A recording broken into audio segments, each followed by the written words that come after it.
लीजिए पापा आपकी कॉफी। लाओ लाओ लाओ। बिल्कुल वैसी जैसे आपको पसंद है। गरम है आराम से।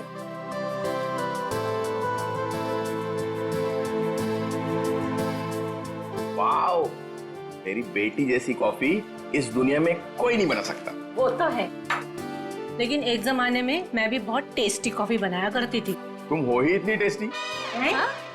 मेरा मतलब है तुम आज भी उतनी टेस्टी कॉफी बनाती हो। आप भी ना बेटी के सामने कुछ भी बोल रहे हो। क्यों, क्या हुआ? श्रेया बेटा, तुम्हें कोई प्रॉब्लम है?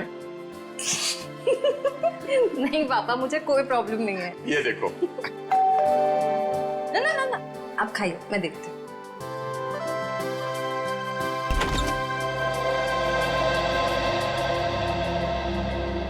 सिद्धार्थ, क्या हुआ, चौक गई मुझे देखकर? सिद्धार्थ बेटा आओ, अंदर आओ। बैठो, मैं तुम्हारे लिए अरे कॉफी। नहीं श्रेया, मैं थोड़ा जल्दी में हूँ। मैं ये एंगेजमेंट कार्ड दिखाने आया था।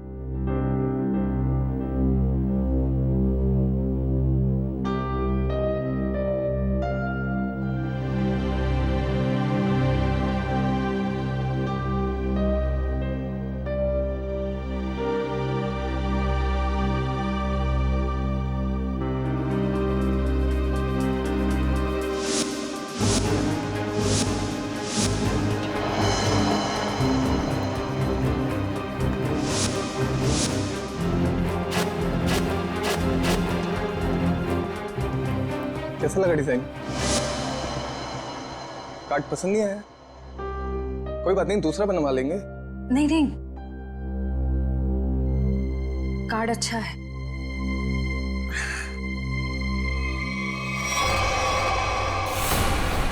चल चल चल चल चल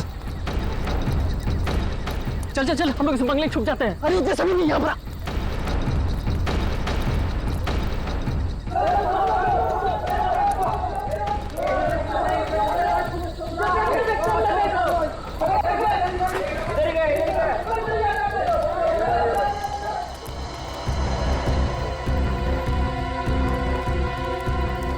चल चल निकलते हैं यहाँ से। अरे रुक रुक रुक, हम लोग सारा सोना यहीं पे गाड़ देते हैं जमीन में। अबे तेरा दिमाग खराब हो गया है? मोहल्ले के लोगों ने हमारा चेहरा देख लिया है और अगर कल हम यहाँ दोबारा आए तो यहाँ पकड़े जाएंगे, खतरे में पड़ जाएंगे। हम लोग सोना लेकर बाहर नहीं जा सकते हैं, सारे लोग घूम रहे हैं। और तू खतरों से कब से डरने लगा? अरे खतरों से नहीं, तेरी बेवकूफियों से डर रहा हूँ। देखना एक दिन तेरी सारी बेवकूफियां हमें ले डूबेंगी, समझा? तू बेवकूफ किसे बोला? हाँ, सारा प्लान मैंने बनाया है। सारा प्लान तूने बनाया, इसका मतलब ये नहीं कि जेल भेजने का प्लान भी तू बनाएगा, समझो? जरूरी नहीं है मैं तेरा सारा बात मानूं, समझा? सोना यहीं गाड़ेंगे, यहीं। अच्छा गाड़ के दिखा। अच्छा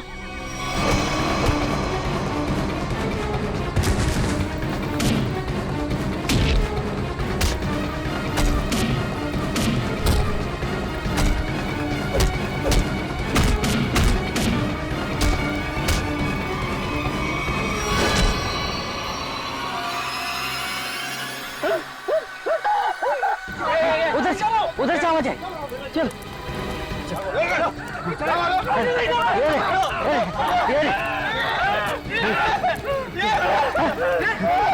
अरे ये तो कंकाल है।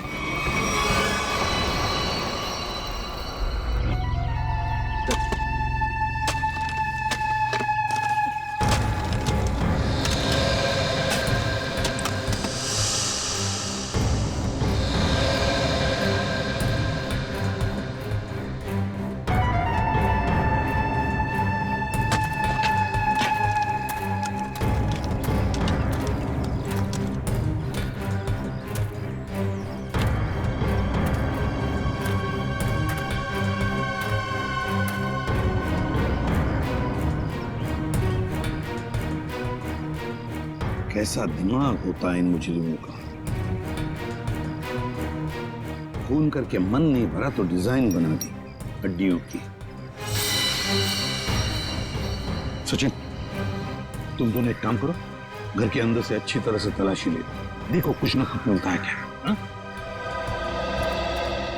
बॉस ये देखो, उस सिर पे रहने ये डिजाइन हाथ और पैर की हड्डियों से बना।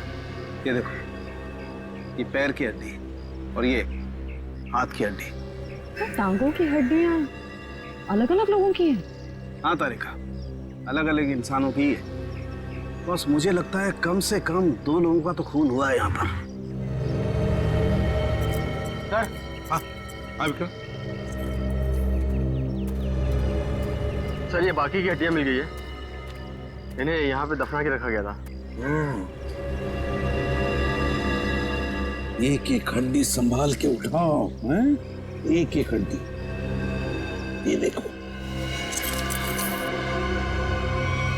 जरा देखो, घर के अंदर कहीं खून के निशान मिलते हैं क्या?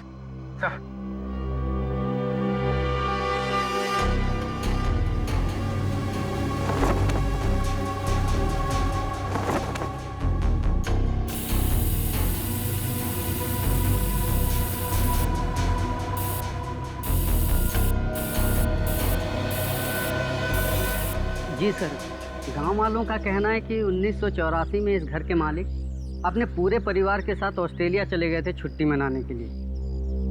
कुछ दिनों बाद उनकी मौत की खबर आई वहां से। पूरी फैमिली समुंदर में डूब गई। अच्छा एक बात बताइए, ये इनकी मौत के बाद कोई घर का ख्याल व्याल रखने नहीं आया था? नहीं सर, दोस्तों और रिश्तेदारों को लगता था कि इस घर में कुछ आत्माएं। आत्मा? अच्छा, आप लोगों ने यहाँ पे आत्मा देखी है क्या? जी सर, कुछ परछाइयाँ दिखती रहती हैं अक्सर। हाँ, और कुछ ऐसी भयानक सी आवाजें भी आती है सर। हाँ? कैसी भयानक सी आवाजें? सर, कभी किसी के चीखने की आवाज, कभी किसी के रोने की आवाज आती है।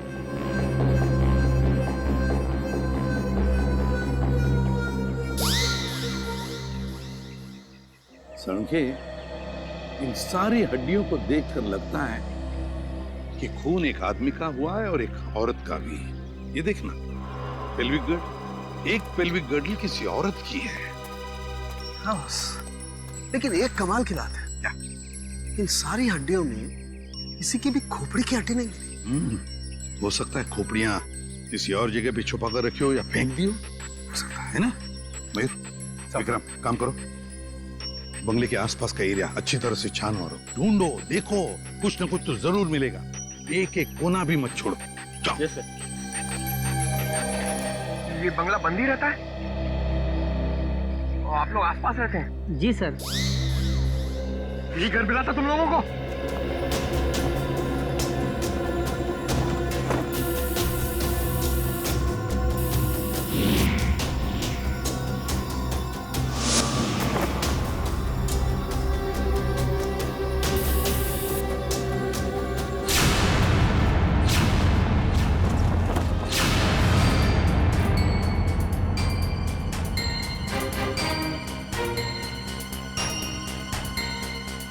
सूखा हुआ खून?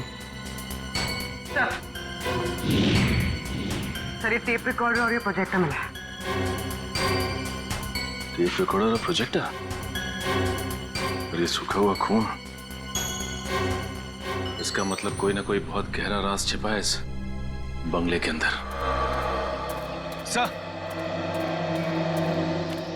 सर खोपड़ी तो कोई नहीं मिली, मगर ये कार की चाबी मिली।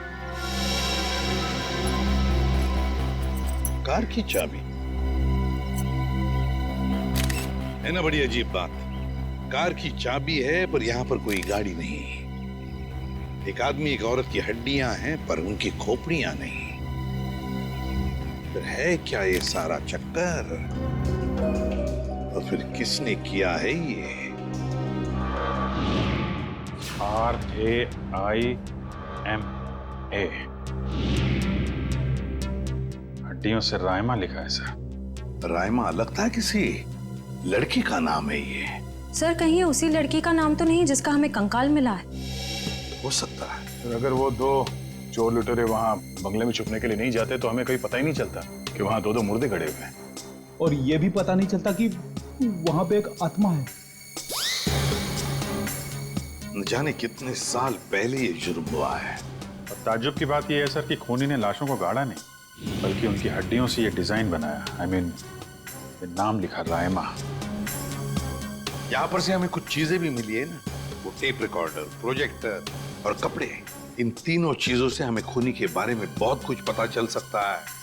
ज्यादा देर खुला नहीं घूमेगा ये खूनी। सर, हमने उन सब चीजों को रिपेयर के लिए भेज दिया है। बहुत जल्द पता चल जाएगा कि हमारा शक सही था या गलत। और वो गाड़ी की चाबी जो हमें मिली थी, कीजो कार की चाबी। कीजो, अच्छा। तो फिर कीजो कार कंपनी से हमें पता चल सकता है। क्या आप हमें बता सकते हैं ये चाबी किस गाड़ी की है और ये गाड़ी आपसे खरीदी किसने? बिल्कुल बता सकते हैं, सबके इनिशियल पॉइंट में डालकर देखेंगे, फौरन पता चल जाएगा। आइए सर। एक मिनट, उससे पहले आप ग्लव्स पहन लीजिए। Thank you.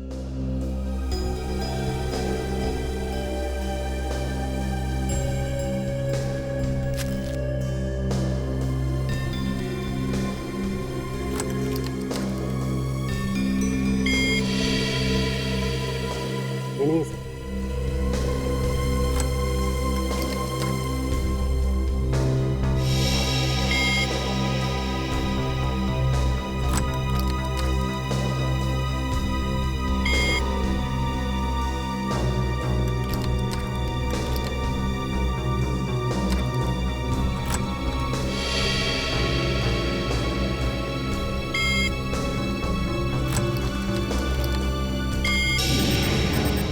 ये देखिए सर, मैच कर गई सर। ये 2009 की कीजो एफएक्स मॉडल है और हमने इसे बनवाना बंद कर दिया है।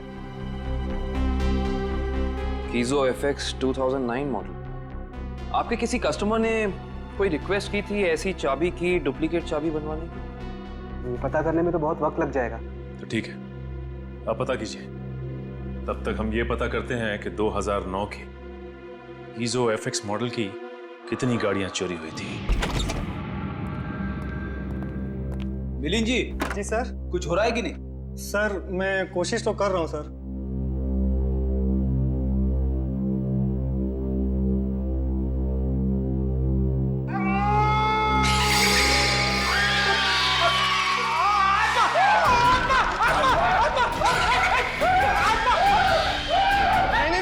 नहीं सर, आत्मा नहीं है, ये तो गलती से फेडर खुल गया था। हाँ, ये वही रिकॉर्डर है जो आप लोग लेके आए थे, उसी में से आवाज आ रही थी। सर, ये आत्माओं ने शॉर्टकट मारना शुरू कर दिया है। ये अपनी आवाज यूज नहीं करती हैं, इस टेप रिकॉर्डर में आवाज डाल के यूज करती हैं। पंकज, ऐसा भी हो सकता है कि वहां पे कोई आत्मा हो ही ना, कोई इंसान ही ये सब खेल खेल रहा हो। मिलिंद जी। जी सर। आपको इस प्रोजेक्टर से क्या फुटेज मिला? हाँ सर, एक मिनट।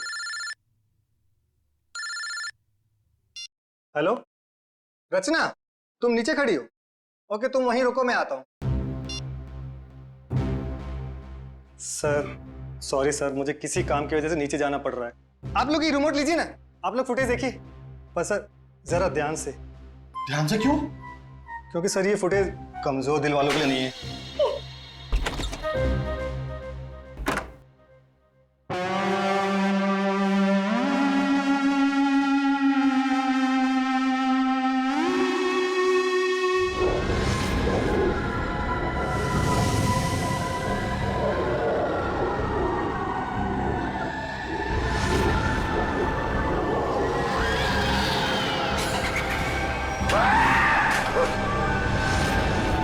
पंकज आत्मा, पंकज, बंगला नंबर 13 की आत्मा यहाँ आ गई।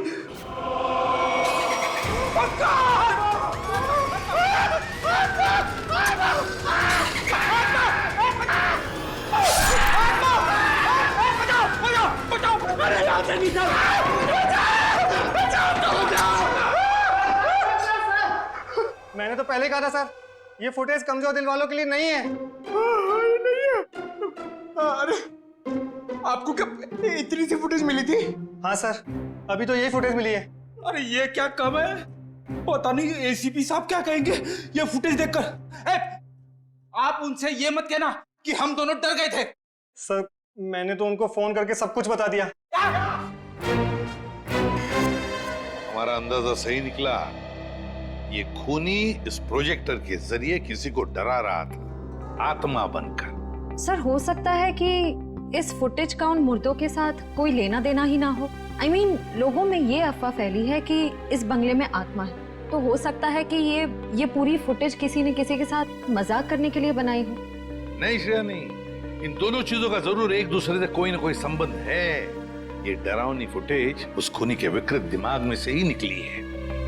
हाँ सर, किसी को डराने या मजाक करने के लिए कोई इतनी मेहनत नहीं करेगा। फुटेज में ये जो आत्मा है इसे प्रोफेशनल तरीके से फिल्माया गया है, स्पेशल इफेक्ट्स के साथ, जैसे फिल्मों वगैरह में होता है। और इस फुटेज को देख के लगता है सर कि खूनी को स्पेशल इफेक्ट्स का काफी ज्ञान है, या फिर हो सकता है उसने ये फुटेज किसी स्पेशल इफेक्ट्स स्टूडियो में बनवाई है। हाँ बिल्कुल सही, ऐसा ही हो सकता है।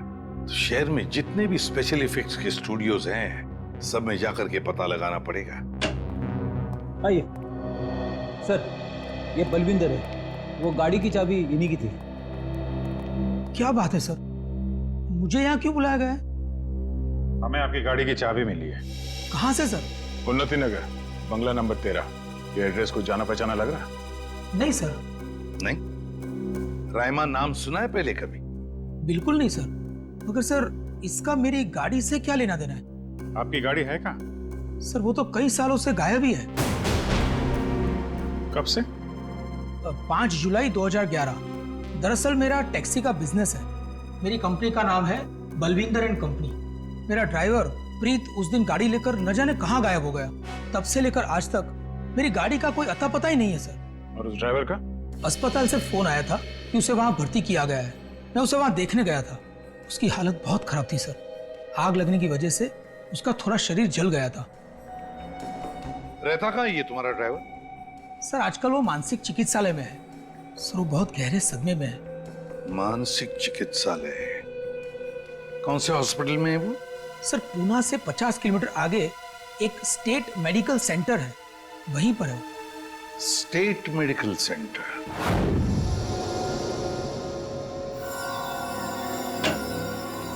हाँ तारिका जी, कुछ बात बनी?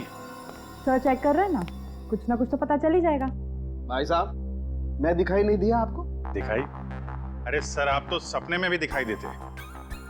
हाँ सर, आज सुबह ही सपना देख रहा था। जैसे ही मैं फॉरेंसिक लैब में आता हूँ, आप इस केस के बारे में कुछ ऐसी बातें बताते हैं कि शाम तक खूनी पकड़ा गया। विजीत, तुमने सपना देखा? जी सर। और सपने में मुझे देखा? जी सर। ना, तुमने सपने में तारिका जी को देखा होगा। जी सर।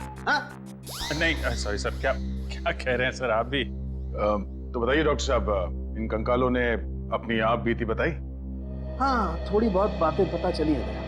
सबसे खास बात ये है कि ये कंकाल वक्त के साथ कंकाल नहीं बने। खूनी ने इन्हें मारने के बाद तुरंत इन्हें कंकालों में बदल दिया है।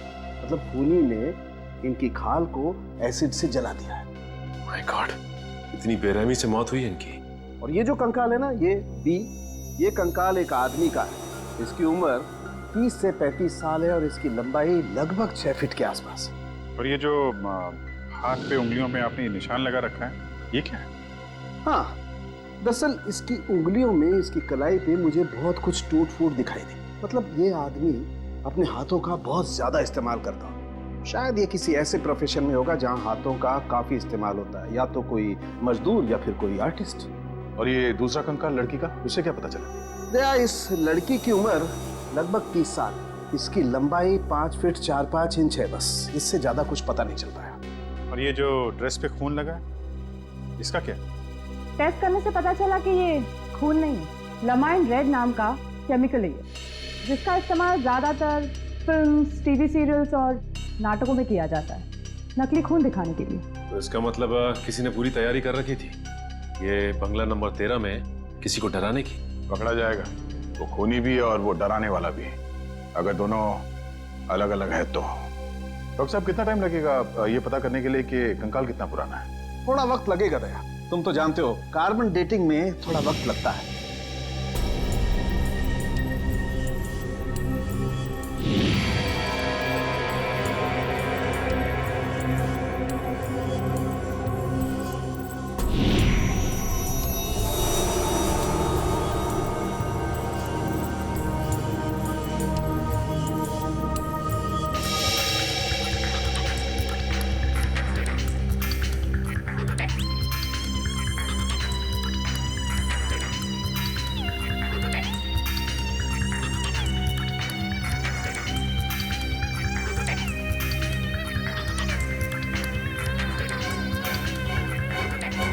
गुड, अब गणित शुरू हो गई है।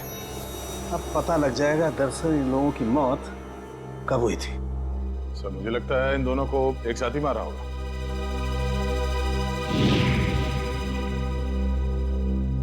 36 से 38 महीने पहले।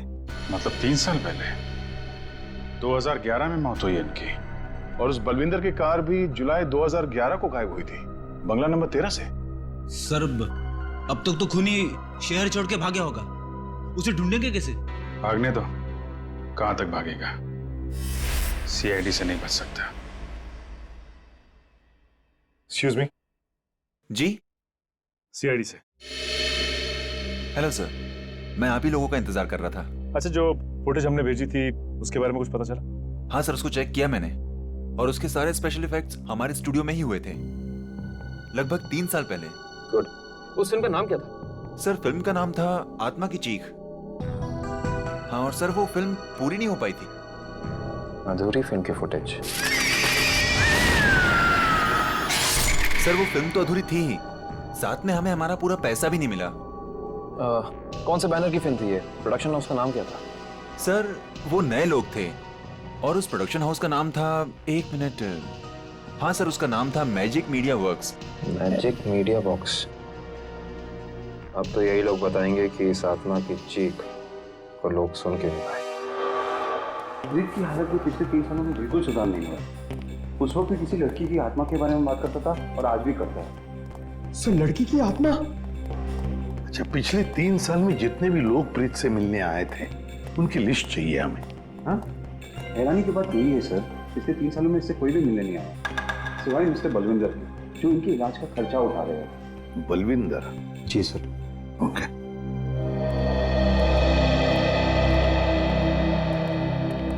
प्रीत, ये सीआईडी ऑफिसर्स है, ये तुमसे कुछ बात करना चाहते हैं। सीआईडी? ये सीआईडी क्या होता है? सीआईडी का मतलब है दोस्त। और प्रीत, दोस्त किसे कहते हैं? जो अपना सुख दुख दूसरे दोस्त के साथ बांटता है ना? और हम सब तुम्हारे दोस्त हैं, तो अब तुम हमसे तुम्हारे सुख दुख बांटोगे ना? ठीक है दोस्त। देखो प्रीत, अब मैं तुमसे कुछ कहूंगा, कुछ पूछूंगा, इन सब चीजों का बड़े शांत दिमाग से मुझे जवाब देना। याद करो, जुलाई महीना 2011, तुम उस रात बंगला नंबर 13 में गए थे 2 लोगों को लेकर। हाँ, 2011, बंगला नंबर 13। बंगला नंबर 13, क्या हुआ था वहां पर? तुम लोग मेरे दोस्त नहीं हो, तुम लोग मेरे दोस्त नहीं हो। राइमा ने भेजा है ना तुम लोग को मुझे मारने के लिए? राइमा ने भेजा है ना? नहीं, राइमा ने नहीं भेजा है। हम लोग दोस्त हैं तुम्हारे। हाँ पक्का? बिल्कुल पक्का, राइमा ने नहीं भेजा है हमें। अब बताओ क्या हुआ था उस रात उस बंगले में, है? बंगला नंबर 13।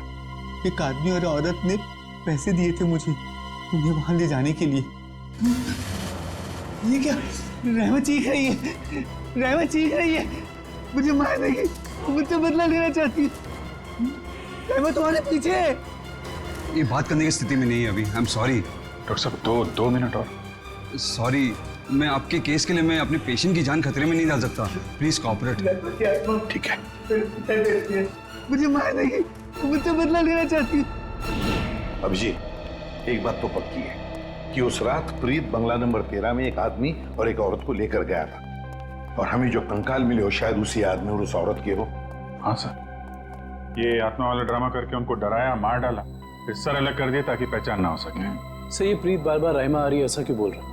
कहीं राइमा जिंदा तो नहीं? इस बात का तो पता लगाना ही पड़ेगा कि प्रीत की बातों में कितनी सच्चाई है और कितना भ्रम। लेकिन एक बात तो पक्की है, इस राइमा का इस केस के साथ कोई ना कोई संबंध जरूर है। इस राइमा की कुंडली निकालो। राइमा,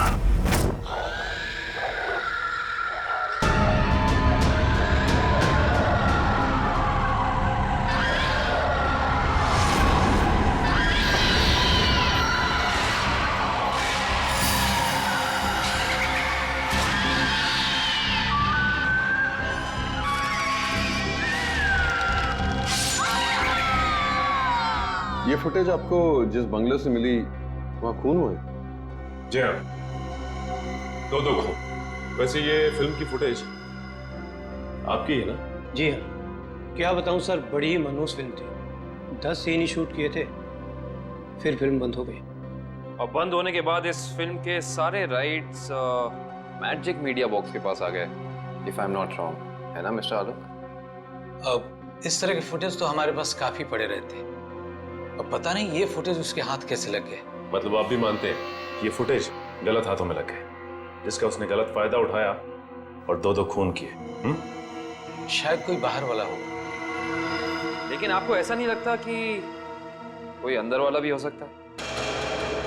क्योंकि ऐसा काम करने के लिए अंदर वाले के लिए कोई आसानी ज्यादा होती है। वैसे इस फिल्म पे आप लोग क्या क्या काम कर रहे थे?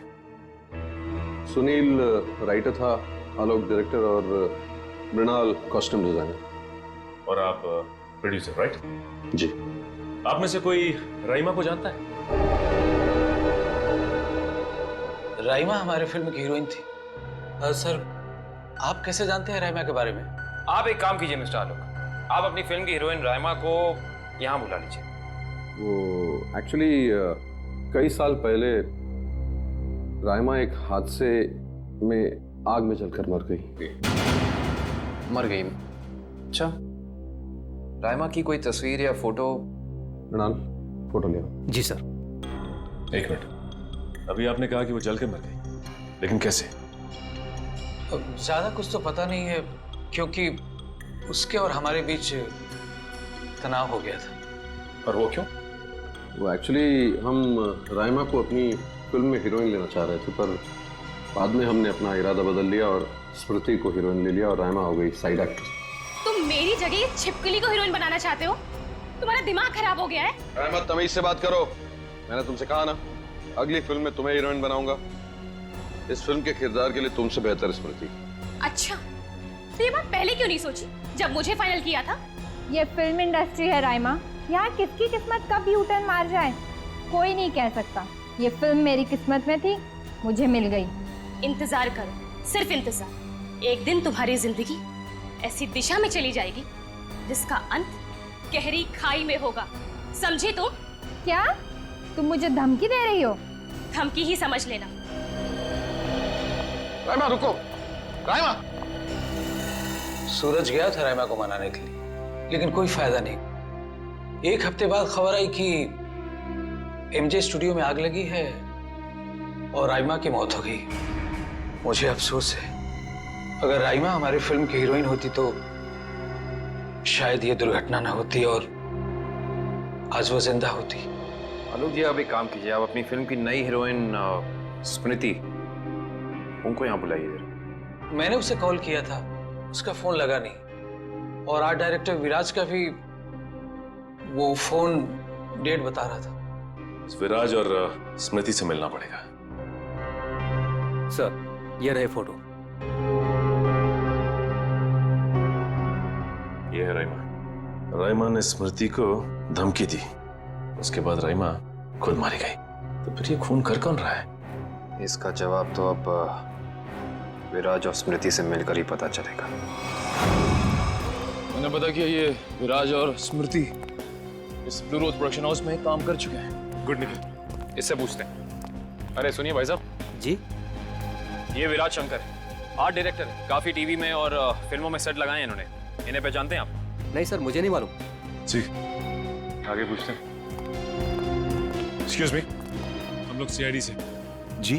आप विराज शंकर को जानते हैं? विराज शंकर? हाँ सर, मैं जानता हूँ। वो बेचारे बहुत कर्जे में थे, पर फिर पता नहीं क्या हुआ उनका। उनका कोई एड्रेस, कोई पता? सर, इस बारे में कुछ ज्यादा तो पता नहीं है, लेकिन उनका ऑफिस कहीं अंधेरी में है। अच्छा, ये फोटो को ध्यान से देखिए। स्मृति ये फिल्मों में काम करती है, पहचानते हैं आप इन्हें? जी हाँ, इनकी बंद फिल्म के बाद इनको कोई प्रोड्यूसर फिर से रिलॉन्च करना चाहते थे, लेकिन सर ये पता नहीं क्यों बदकिस्मती से ये 2011 में अमेरिका चली गई और उसके बाद फिर लौट के आए हैं। ये स्मृति का कोई अता पता जहाँ हम उनसे मिल सकते हैं? हमें तो नहीं पता, पर उस एजेंसी पर उसका पुराना एड्रेस होगा जहाँ पर उन्होंने चमकार वॉशिंग पाउडर का विज्ञापन किया था। ठीक, थैंक यू। ज़्यादा एजेंसी से स्मृति के घर का पता निकलवाते हैं।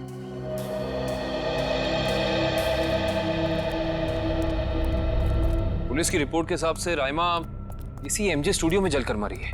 पता नहीं काबिल, लेकिन ये बात इतनी सीधी है नहीं जितनी की लग रही है। जैसा कि फाइल में लिखा हुआ है कि स्टूडियो में आग लगी रात के 2 बजे। ये रईमा स्टूडियो में 2 बजे करने क्या आई होगी, जबकि यहाँ शूटिंग भी नहीं चल रही थी। सही कह रहे हो सचिन, लेकिन एक बात है जो मेरे दिमाग से निकल नहीं रही है, वो ये कि यहाँ रात 2 बजे आग लगी तो सुबह 5 बजे तक किसी को पता क्यों नहीं चला? और रिपोर्ट के हिसाब से यहाँ आग 5 बजे लगी। जिन पुलिस वालों ने इस केस की तहकीकात की थी उन्होंने जरूर कुछ गड़बड़ की है, तभी तो केस के 2 महीने के बाद उनका ट्रांसफर यानी कि तबादला हो गया था। हो सकता है निखिल, लेकिन उससे ज्यादा अहम बात यह है कि रिपोर्ट के हिसाब से यहाँ राइमा की एक हड्डी तक नहीं मिली। मतलब आग इतनी भयंकर थी। स्टूडियो को देख के ऐसा लगता नहीं है कि आग इतनी भयानक होगी कि चलने वाले का नामो निशान राख हो जाएगा। उससे भी अहम बात यह है कि ये स्टूडियो इस्तेमाल में नहीं था, यहाँ पे कोई शूटिंग नहीं चल रही थी, फिर राइमा यहाँ पे आई क्यों? इसका पता तो तभी चलेगा जब हम इस स्टूडियो को अच्छी तरह से छान मारेंगे। देखते हैं क्या मिलता है।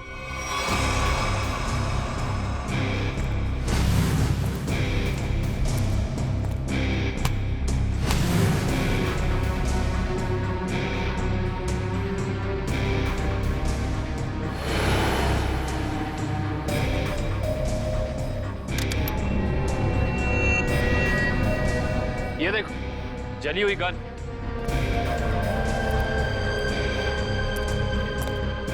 हाँ, ये तो पूरी पिघल चुकी है। पुलिस वालों ने लगता है अपना काम ठीक से किया नहीं, देखा नहीं इसे पहले। भी हो सकता है कि राइमा ये गन किसी को मारने के मकसद से लाई हो, या फिर हो सकता है कि कोई राइमा को मारने के लिए लाया हो।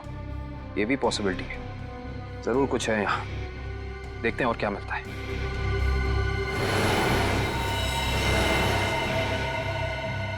सर, कंकाल। 1 मिनट, देखिए जरा संभाल संभाल। करण, शीट ला।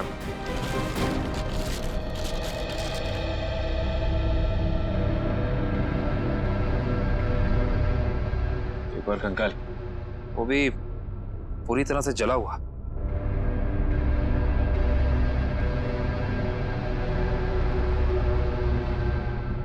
बॉस, इसकी पेल्विक गर्डल से पता लगता है कि ये कंकाल किसी लड़की का है। सर, कहीं ये कंकाल राइमा का तो नहीं है?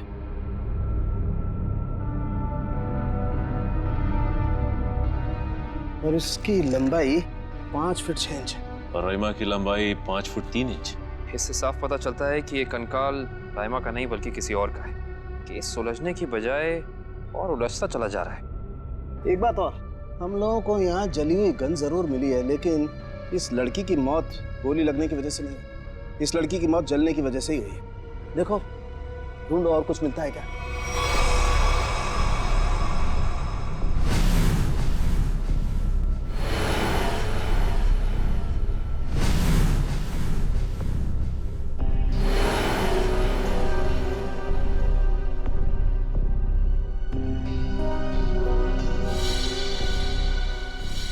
सर ये देखिए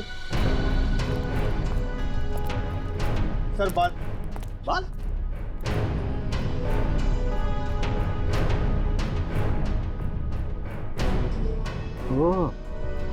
सर, ये तो किसी लड़की का बाल लगता है, या तो मरने वाली का या फिर राइमा का। ये किसका बाल है, ये तो डीएनए के बाद ही पता चलेगा। सर, ये अरुण है, विराज जी के वर्कशॉप के इंचार्ज। जी, आपको कुछ बनवाना था? जी हाँ, हथकड़ी बनवानी है। हथकड़ी? मैं कुछ समझा नहीं। हाँ, अपनी बनाई हुई हथकड़ी खुद अपने हाथों में पहनेंगे तो थोड़ा दुख कम होगा। अब समझ में आया, इतने सालों के बाद ख्याल आया आपको कर्ज के रुपयों का। कर्ज के रुपए? हाँ, इसीलिए तो आप उन्हें ढूंढ रहे हैं, क्योंकि वो लोगों से लिया हुआ कर्ज वापस नहीं कर पाए। नहीं मैडम, हमारा यहाँ आने का मकसद कुछ और है। विराज को बुलाई, कहाँ है वो? ये तो कोई भी नहीं जानता। कर्जदारों से परेशान होकर आज से 3 साल पहले जुलाई 2011 में न जाने कहाँ गायब हो गए। जुलाई 2011? सर, 5 जुलाई 2011। सर, मुझे लगता है कि इस विराज के भागने की वजह कर्जा नहीं कुछ और है, जिसका कुछ ना कुछ संबंध उन कंकालों के साथ जरूर है। मुझे तो लगता है उनमें से एक कंकाल विराज का है। याद है सारुण के साहब ने कहा था, आदमी वाला कंकाल किसी मजदूर या आर्टिस्ट का है जिसने जिंदगी भर अपने हाथों से बहुत काम लिया है। और हो सकता है सर, शायद वो दूसरा कंकाल स्मृति का हो। ये विराज के परिवार वाले कहाँ रहते हैं? सर, जहाँ तक मुझे पता है उनके परिवार में कोई और है ही नहीं। विराज अकेले ही थे? जी सर। चीज मिल जाती डीएनए सैंपल के लिए तो कंकाल वाला राज खुल जाता। ये सारी पेंटिंग उन्हीं की है ना? जी सर। देखो जरा।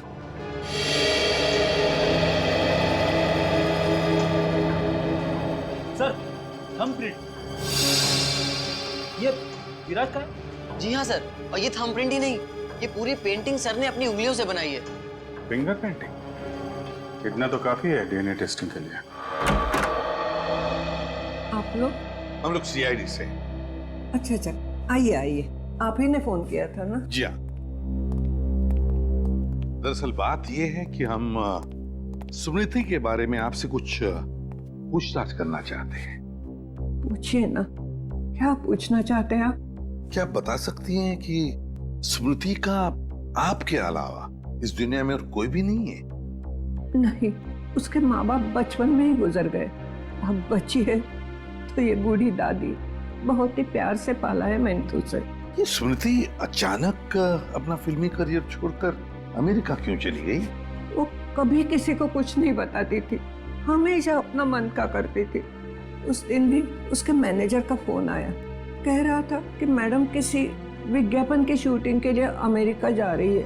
उसके मैनेजर से मैंने पूछा कि कब वापस आएगी वो, तो उसने कहा 3-4 दिनों में। लेकिन पूरे 3 साल हो गए, अब तक उसका कुछ पता नहीं, कुछ पता नहीं। कब की बात है ये, कुछ याद है आपको? कैसे भूल सकती हूँ, 5 जुलाई 2011। सर वो कंकाल भी 3 साल पुराना है सर, कहीं वो। सर कम से कम इतना तो पता कर दो, मेरी बच्ची के साथ हुआ क्या? नहीं वो इस दुनिया में है भी या नहीं? जब तक इस राज का बोझ मेरे दिल पर रहेगा, मैं इतना चैन से जी पाऊंगी, न मर पाऊंगी। देखिए, मैं आपसे वादा करता हूं कि सच क्या है इसका हम पता लगा लेंगे। प्लीज आप अपना ख्याल रखिए, ठीक है? हाँ डॉक्टर साहब, डीएनए की रिपोर्ट आ गई क्या? हाँ, पेंटिंग पर जो सूखा हुआ सलाइवा मिला था, वो सलाइवा ये बताता है कि वो आदमी वाला कंकाल विराज का ही है। और हमने स्मृति की दादी का भी डीएनए टेस्ट करवाया, जिससे पक्का हो गया कि बंगलो नंबर 13 में जो कंकाल मिला था वो स्मृति का है। इसका अंदाजा तो हमें हो ही गया था। अब इस केस में हमें आगे ले जाएगा ये तीसरा कंकाल जो एमजे स्टूडियो में जला हुआ मिला था। इस कंकाल से कुछ पता चला? हाँ, इस जली हुई लड़की का कंकाल विराज के कंकाल और स्मृति के कंकाल दोनों से ज्यादा पुराना है। और ऐसा लगता है कि इस लड़की को सिगरेट पीने और तंबाकू खाने की बुरी आदत थी, क्योंकि इसके जबड़ों से हमें तंबाकू के अंश मिले। और वो बाल इसी जली हुई लड़की के हैं? नहीं, वो बाल ना तो इस जली हुई लड़की का है, ना ही स्मृति का है। सर, कहीं ये बाल रायमा का तो नहीं है? सर, इस केस की सुई घूम फिर के रायमा पर आकर अटक गई। पता लगाना पड़ेगा रायमा के साथ आखिर हुआ क्या था। जैसा कि आप देख रहे हैं, सीआईडी ने एक और खूनी को पकड़कर एक बार फिर साबित कर दिया है कि उनके नाक के नीचे से कोई भी मुजरिम बच के निकल नहीं सकता। इस बार पकड़ी गई है बंगलो नंबर 13 में हुए खून की हत्यारी रायमा। एक मिनट प्लीज। सर, क्या ये बात सच है कि आप एक बाल के जरिए रायमा तक पहुंच गए? देखिए, इस वक्त हम आपके सवालों का जवाब नहीं दे सकते। जल्दी जब हम प्रेस कॉन्फ्रेंस लेंगे तब आपको सब बता देंगे। ओके, ठीक है? चलिए हटिए, अब जाने दीजिए। चलो हटिए। रायमा जी, आपने उन मासूम लोगों को क्यों मारा? क्या वजह थी इसके पीछे? रायमा जी, रायमा जी, प्लीज पीछे हटिए, प्लीज। रायमा जी,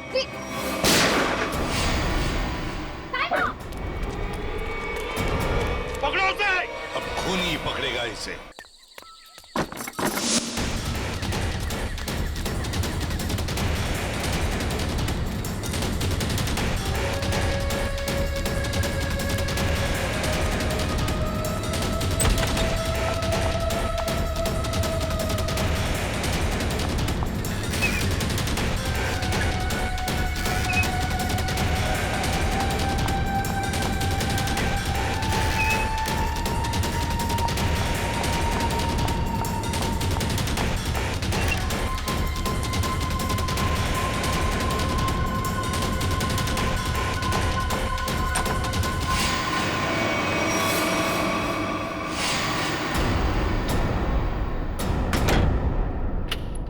बस,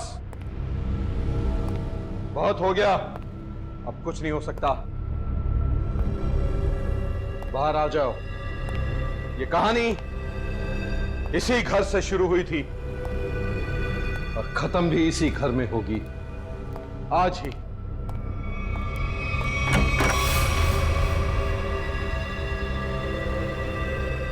छुपने का कोई फायदा नहीं, बाहर आ जाओ। सुना तुमने?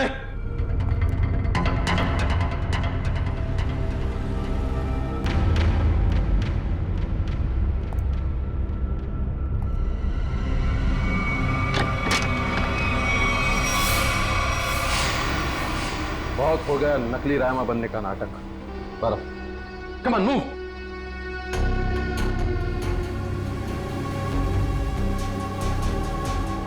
कौन हो तुम?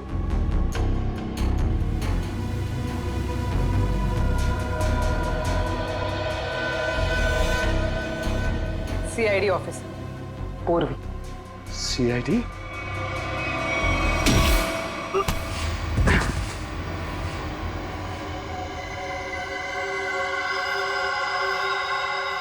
मैं और राइमा एक दूसरे से बहुत प्यार करते थे, इसलिए जब हीरोइन का रोल राइमा की जगह प्रीति को मिला तो तुम्हारे दोनों कानों से धुआं निकलने लगा है? हाँ, हम स्मृति को सबक सिखाना चाहते थे, इसलिए हमने उसके अतीत के बारे में रिसर्च शुरू की। राइमा को पता चला कि एक्ट्रेस बनने से पहले स्मृति ड्रग्स के कारोबार से जुड़ी थी। इसलिए रायमा ने स्मृति को ब्लैकमेल करना शुरू कर दिया। क्यों? स्मृति को लगा कि उसका करियर खत्म होने वाला है, उसके रीलॉन्चिंग के सपने पर पानी फिर जाएगा, इसलिए उसने और उसके बॉयफ्रेंड विराज ने एक किलर को रायमा की सुपारी दी। यह तो अच्छा हुआ कि उस किलर की गोली से रायमा नहीं मरी, बल्कि वो अपराधी खुद उस आग में जलकर मर गई।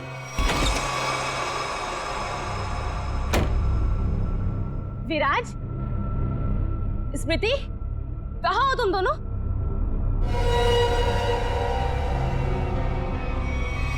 कौन हो तुम? जिया। जिया? कौन जिया? और ये दरवाजा क्यों बंद कर दिया? ताकि तुम्हें अकेले में तोहफा दे सके। हाँ? स्मृति और विराज को ब्लैकमेल करने का तोहफा। हाँ? और क्या कर रही हो तुम? सुना है आग से जलकर मरने में बहुत दर्द होता है। आग? छोड़ो मुझे, प्लीज, गोली मत चलाना। मौत से बचकर कहाँ भाग रही हो? मौत से तो आज तक कोई नहीं बच पाया। छोड़ दो मुझे, प्लीज छोड़ दो मुझे, गोली मत चलाना, प्लीज छोड़ दो मुझे, छोड़ दो मुझे। कोई आखिरी ख्वाहिश?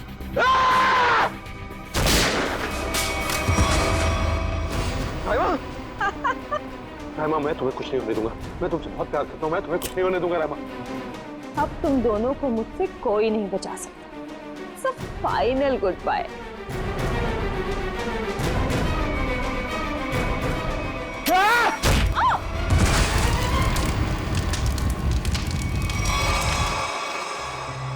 और राइमा, उसका क्या हुआ? जिंदा लाश बन गई वो। तब मैंने ठान लिया, अब मेरी जिंदगी का सिर्फ एक ही मकसद होगा, स्मृति और विराज की बर्बादी। मैंने उन्हें यकीन दिला दिया कि रायमा जिंदा है, इसलिए वो लोग यहां आए, उस ड्राइवर को लेके जिसने एमजे स्टूडियो में आग लगाई थी। और फिर तुमने उन्हें डराना शुरू कर दिया, उनके दिमाग में यह भ्रम पैदा कर दिया कि यहाँ पर रायमा की आत्मा अभी भी है, जो उनसे बदला लेना चाहती है। हाँ, और फिर उन्हें मार डाला और उनका सिर काट के अपने साथ ले गए, ताकि अगर कभी उनकी लाश मिलती भी है तो उन्हें कोई पहचान ना सके। बेवकूफ हो तुम, बेवकूफ। अगर कानून की मदद लेते तो उन दोनों को वैसे ही सजा होती, मगर नहीं, तुमने कानून को अपने हाथों में लिया, उन दोनों को बेरहमी से मार डाला। रायमा, उसका क्या? कभी सोचा तुमने बेचारी की जिंदगी का फैसला तो अब कानून करेगा, लेकिन तुम्हारा फैसला तो हो ही गया, समझ लो। तुम्हें तो फांसी होगी, फांसी। Good morning. Hi. Good morning. अरे ये क्या लेके आई हो? सर ये आप सबके लिए मिठाई है और मेरी एंगेजमेंट के इनविटेशन कार्ड्स हैं।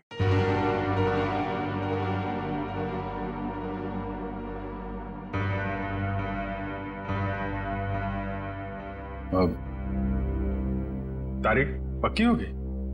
जी सर, 28 सितंबर। अच्छा। दो हफ्ते बाद ही है। काफी तैयारी करनी होगी आपको तो। सर ज्यादा कुछ तैयारियां करनी नहीं, सिद्धार्थ को भी मेरी तरह एक छोटा सा ही फंक्शन चाहिए था। ये तो बहुत अच्छी बात है। Congratulation Shreya. Thank you sir. चलो मुंह मीठा कराओ। हाँ श्योर।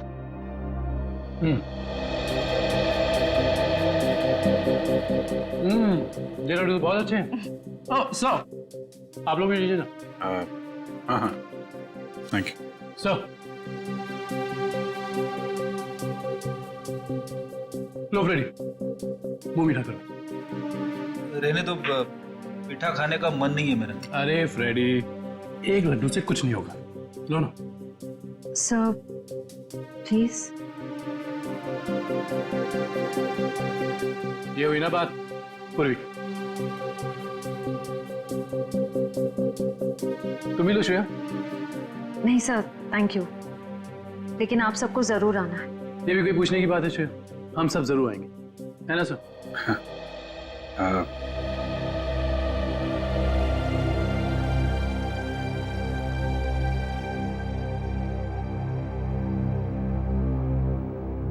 सर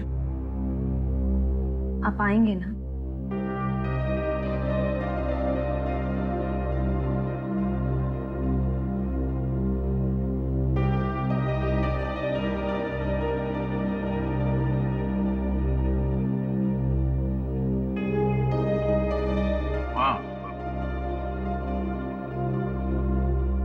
मैं जरूर आऊंगा।